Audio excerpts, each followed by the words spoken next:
কুম্ভ রাশির জাতক জাতিকাদের নমস্কার। আগামী ২৪ ঘণ্টার মধ্যে সাবধান হয়ে যাও বন্ধুরা, এমন এক ভবিষ্যৎবাণী যা শুনে তোমার পায়ের তলা থেকে জমিন সরে যাবে। বন্ধুরা, শনিদেবের বিচার এমন হবে যে তোমরা নিজের চোখে বিশ্বাস করতে পারবে না। তোমার জীবনে যে কষ্ট তুমি দেখেছ, যে পরিস্থিতি তুমি সহ্য করেছ, সবই শেষ হতে চলেছে এবং তোমার জীবনের এমন এক অধ্যায় শুরু হতে যাচ্ছে, যুদ্ধ শুরু হতে যাচ্ছে যা পাতলার মাটি সরিয়ে দেবে।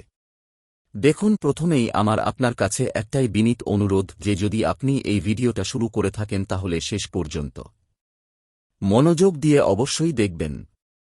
কারণ বন্ধুরা, আজ রাতে আপনার কুণ্ডলিতে একটা ভয়াবহ সংকেত আসতে চলেছে। এবার যে ঘটনা লেখা আছে সেটা একদম সাধারণ হবে না। একটা কথা খুব যত্ন নিয়ে বুঝবেন এবং মনোযোগ দিয়ে শুনবেন, কারণ এমন ভিডিও বারবার তৈরি হয় না। গুরুজি আপনার কুণ্ডলী খুলেছেন। আপনার কুণ্ডলীর অষ্টম ঘরে রাহু বিরাজমান আছে, আর ঠিক প্রথম ভাগে কুণ্ডলীতে কেতু উপস্থিত আছে। দেখুন, ব্রহ্মাণ্ডের সমস্ত নবগ্রহ আর পিতৃদের এমন একটা পরিকল্পনা হয়েছে যে আপনি আজ এই ভিডিওটা দেখার পর আপনার সব কান খুলে ফেলবেন। প্রথমে সবাই এই ছোট্ট ভিডিওটা লাইক করে দিন, আর কমেন্ট বক্সে হর হর মহাদেব অবশ্যই লিখবেন। দেখুন বন্ধুরা, যেই সময়ের জন্য আপনি অধীর আগ্রহে অপেক্ষা করছিলেন, আপনি চাচ্ছিলেন জীবনে একটু ভালো কিছু হোক, একটু সুখ আসুক, সেই সময় এখন আসতে চলেছে।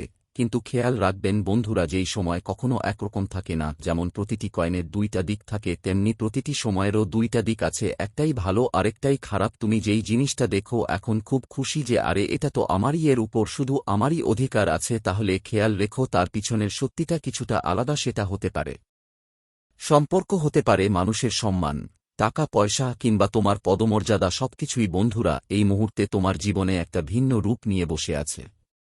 কিছু সম্পর্কের এমন একটা আসল আমি তুলে ধরব যা দেখে তুমিও অবাক হয়ে যাবে। যাদের তুমি খুবই নিজের মনে করো, খুব কাছের বন্ধু মনে করো, যারা তোমাকে কখনো জীবনে ধোঁকা দেবে না বলো, তাদের উপর ভরসা করেই তুমি সফল হয়ে যাবে। এটা তোমার সবচেয়ে বড় ভুল ধারণা হবে। কারো উপর চোখ বন্ধ করে বিশ্বাস করা ঠিক নয়, কারণ বিশ্বাসের দড়ি খুব দ্রুত ছিঁড়ে যেতে পারে, আর সেই দড়ি ছিঁড়ে গেলে তুমি এমনভাবে পড়ে যাবে যে তোমার চোখ খুলে যাবে। দেখো, ভবিষ্যৎ কেউ দেখেনি, কিন্তু যা আমি বলতে যাচ্ছি সেটা ভবিষ্যতের চাইতেও কম হবে না। সময়টা আপনার বাড়িতে একটু টেনশনের। যেরকম খিচুড়ি রান্না হয় ঠিক তেমনি এই খিচুড়ি পকাচ্ছে আপনারা নিজেরাই, আপনার বিরুদ্ধে। দেখুন, গত কিছুদিন ধরেই যদি আপনার বাড়ির জমি নিয়ে কিছু কথা চলছিল, এমনকি ঝগড়াধারার অবস্থা হয়ে গিয়েছিল, তাহলে এখন বুঝে রাখবেন মানুষ তাদের নিজের অধিকার মোটেও ছাড়ে না। আপনি বড় মন দেখাবেন, সবাইকে নিজের ভাববেন, কিন্তু কেউ আপনার অনুভূতিকে বুঝবে না, কেউ আপনাকে নিজের ভাববে না। আরেকটা কথা মাথায় রাখবেন, যেমন আমরা ভাবি যে ব্যক্তি আমার, সে ব্যক্তি আমার নিজের ভাই, আমার বোন, আমার মা বাবা আমার, কিন্তু তারা মনে করে যে ওটা ও আমার মানুষ, মানে তুমি বদলে শুধু ঘৃণা পাবে।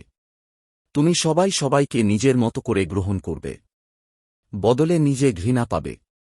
এখন বলি বন্ধুরা, এই মুহূর্তে তোমাদের সবাইকে বলছি, এই সময় তোমাদের সামনে জীবনের দুই পথ থাকবে। এক পথ যা ধ্বংসের দিকে নিয়ে যাবে, আর আরেকটা পথ যা সফলতার দিকে নিয়ে যাবে। দুই পথেই একই রকম হবে, দুই পথই একরকম দেখাবে, কিন্তু তুমি বুঝবে না। শেষে বুঝতে পারবে আসলে আপনাকে কোন পথে এগোতে হবে, কোন পথে চলতে হবে। কারণ দেখুন বন্ধুরা, সফলতার পথে আপনারা নিজেরাই দাঁড়িয়ে থাকবে, আর ধ্বংসের পথেও আপনারা নিজেরাই দাঁড়িয়ে থাকবে। সফলতার পথে তারা আপনাকে টেনে পিছনে ধরবে, আর ধ্বংসের পথে তারা আপনার উপর হেসে উঠবে। জীবনের কোনো নিশ্চয়তা নেই। আমরা যত বেশি আশা করে বসি তত বেশি কষ্ট নিজেরাই পাই। তাই বন্ধুরা, কারো কাছে ধারাবাহিকভাবে আশা রাখা ঠিক না। আর দেখুন, কিছু সম্পর্ক এই সময় আপনাকে ধ্বংস করার জন্য পুরোপুরি আপনার উপর করুণা রাখা। খেয়াল রাখবেন যে কিছু সময় নিজের মানুষদের সঙ্গে কাটানো খুব জরুরি, কারণ যখন আপনি তাদের কাছে বসবেন তখন আপনি বুঝতে পারবেন কিভাবে আপনার মায়া দেখানো হয়। আপনার ঘরে কিছু অতিথি আসতে পারে, অতিথি আপনি ভালোই খরচ হবে, কিন্তু শেষে ওই অতিথিরা চলে যাওয়ার সময় আপনাকে কষ্ট আর দুঃখ ছেড়ে যাবে। আপনার কিছু ত্রুটি দেখাবে, আপনার বন্ধুরা আপনার ক্ষমতা মাপতে আসবে। আপনার ঘরে কিছু আত্মীয় আসবে। আপনার অবস্থান কি টাকা দিয়ে মাপতে চাইবে। কিন্তু আপনাকে একেবারেই নেতিবাচক হতে হবে না এমন লোকদের কারণে। দেখে নিন, জীবনে সবসময় খেয়াল রাখো, যদি তুমি কারো সঙ্গে বসো তাহলে সবসময় ভালো মানুষদের সঙ্গে বসো, ভালো মানুষের সঙ্গেই থেকো। কারণ যারা অন্যদের খারাপ কথা বলে তাদের সঙ্গে কখনো বসো না। কারণ তুমি যেদিন উঠে যাবে পরের বার গুজব তোমারই হবে। এটা একটা সত্যি কথা বন্ধুদের। ধরো তোমার বাড়িতে আজকে অতিথি এসেছে, তুমি ওই অতিথির সঙ্গে বসে তোমার অন্য কোন আত্মীয়ের গুজব করছ, খারাপ কথা বলছ। তুমি যেদিন সেই মাহফিল থেকে উঠবে সেই লোকই যাবে পরের অতিথির কাছে তোমার গুজব করতে। তারা যদি কারো পেছনে খারাপ কথা বলতে পারে তাহলে তোমার চলে যাওয়ার পর বা তোমার ওই জমায়েত থেকে চলে যাওয়ার পর তোমার কথাও একই রকম বলবে। এটা শেখায় যে এমন পরিবেশ আর এমন লোকদের থেকে দূরে থাকা উচিত আমাদের।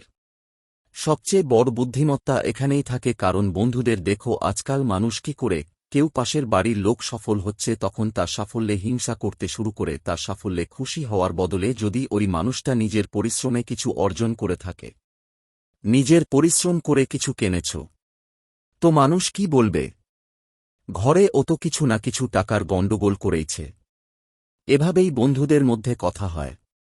এই মুহূর্তে হঠাৎ টাকা দরকার হতে পারে তোমার, হতে পারে তুমি যে সুযোগের জন্য অধীন আগ্রহে অপেক্ষা করছিলে পরিকল্পনা পূরণ হতে চলেছে।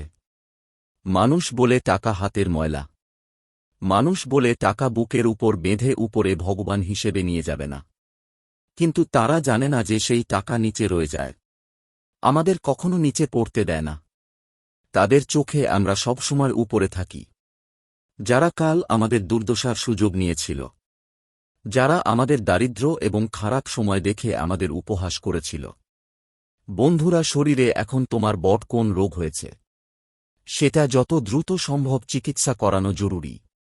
কারণ তোমার উপরে তোমার পরিবারের দায়িত্ব আছে। তুমি তোমার পরিবারের আদরের ছেলে, তুমি তোমার পরিবারের আলো। দেখো, যখন বাড়িতে কেউ অসুস্থ হয় তখন শুধু একজনের অসুস্থতার কারণে পুরো পরিবারই চিন্তায় থাকে। কারণ সেখানে একটা আপন ভাব থাকে, সেখানে একে অপরের কষ্ট বুঝে নেওয়া হয়, একে অপরের দুঃখ বোঝা হয়।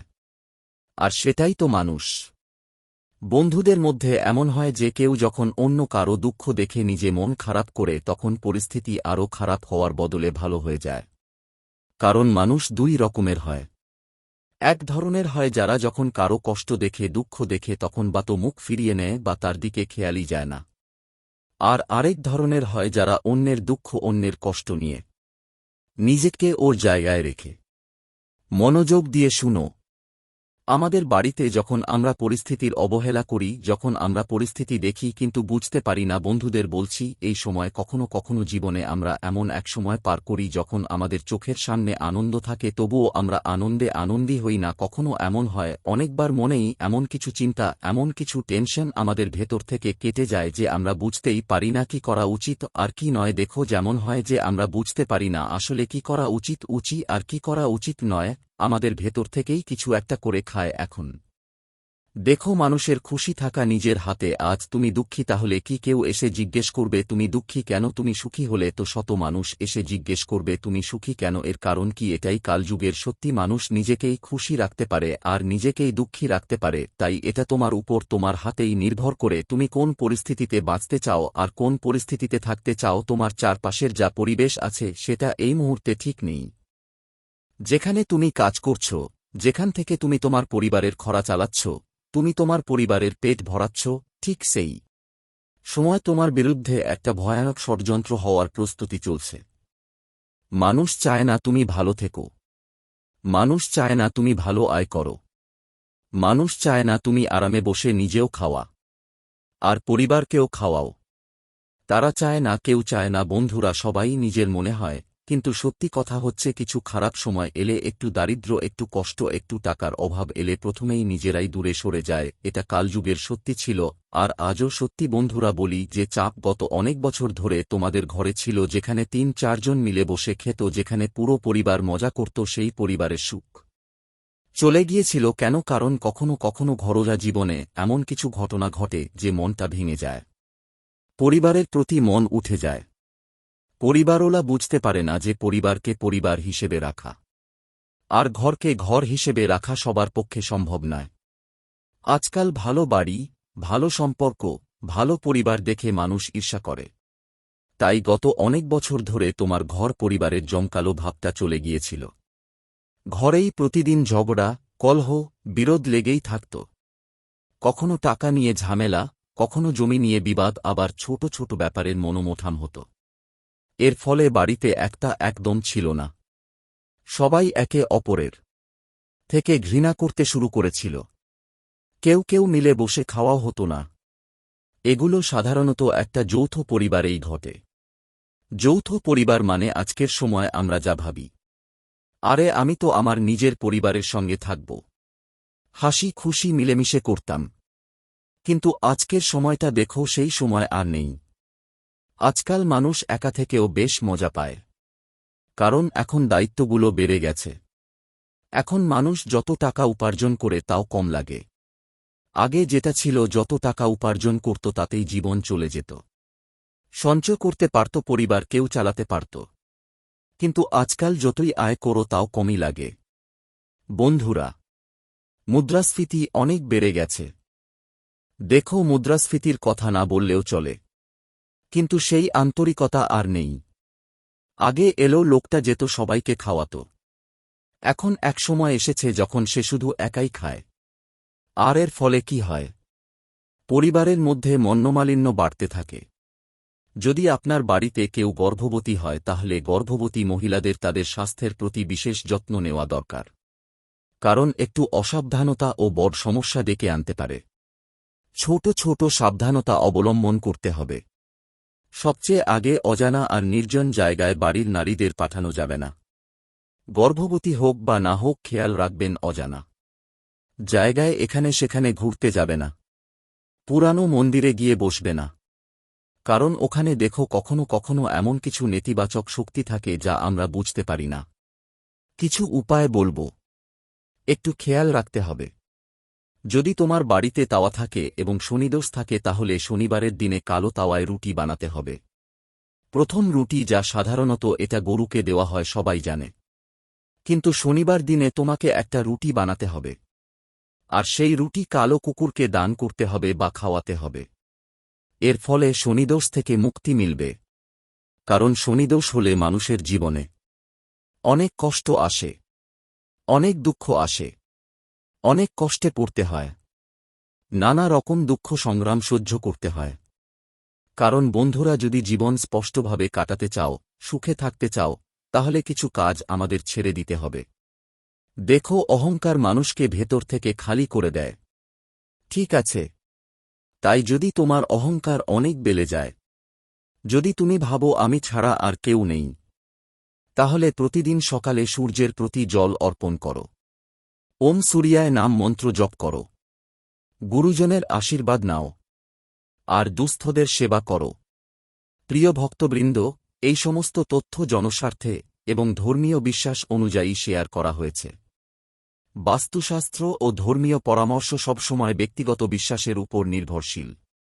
আমাদের চ্যানেল কোনো প্রকার দাবি করে না। এটি কেবলমাত্র আস্থা ও শাস্ত্রীয় জ্ঞানের আলোকে উপস্থাপন। তো বন্ধুরা, আজকের ভিডিওটি এখানেই শেষ করছি। আশা করছি ভিডিওটি আপনাকে সমৃদ্ধ করেছে। ভিডিওটি ভালো লাগলে অবশ্যই একটি লাইক করবেন এবং আপনার পরিবারের সাথে ভিডিওটি শেয়ার করবেন। মা লক্ষ্মী ও ভগবান শ্রীকৃষ্ণের কৃপা ও আশীর্বাদ পেতে জয় মা লক্ষ্মী এবং জয় শ্রীকৃষ্ণ লিখে একটি কমেন্ট করবেন।